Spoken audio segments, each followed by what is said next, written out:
প্রিয় ভিউয়ার্স, আমার পিছনে যেটি দেখতে পাচ্ছেন এটি হচ্ছে অর্জুন গাছ। এর বৈজ্ঞানিক নাম টার্মেনিলিয়া অর্জুনা। এর রয়েছে নানা ঔষধি গুণাগুণ, কিন্তু প্রধানত এটি হার্টের চিকিৎসায় ব্যবহৃত হয়ে থাকে। অর্জুন ছালের রস কোএনজাইম কিউটেন সমৃদ্ধ। এই কোএনজাইম কিউটেন হৃদরোগ এবং হার্ট অ্যাটাক প্রতিরোধ করে থাকে।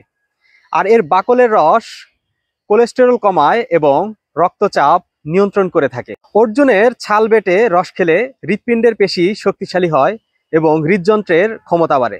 এর বাকলের ঘন রস দুধের সাথে প্রতিদিন সকালে খালি পেটে খেতে হবে। অর্জুন গাছের বাকলে অ্যান্টিঅক্সিডেন্ট রয়েছে, যা দেহ থেকে ক্ষতিকর টক্সিন দূর করতে সাহায্য করে। অর্জুন গাছের নির্যাস পেশি এবং হাড়কে শক্তিশালী করে থাকে। এছাড়া এটি অ্যাজমা, শ্বাসকষ্ট, সর্দি, কাশি এবং ঠান্ডাতেও খুবই কার্যকরী ভূমিকা পালন করে থাকে। এছাড়া অর্জুন চর্মরোগ ও ডায়াবেটিস নিয়ন্ত্রণ করে থাকে। স্বাস্থ্য বিষয়ক সুন্দর সুন্দর টিপস পেতে আমাদের ফেসবুক পেজটি ফলো করুন, আর বিস্তারিত জানতে ভিজিট করুন redonpharma.com।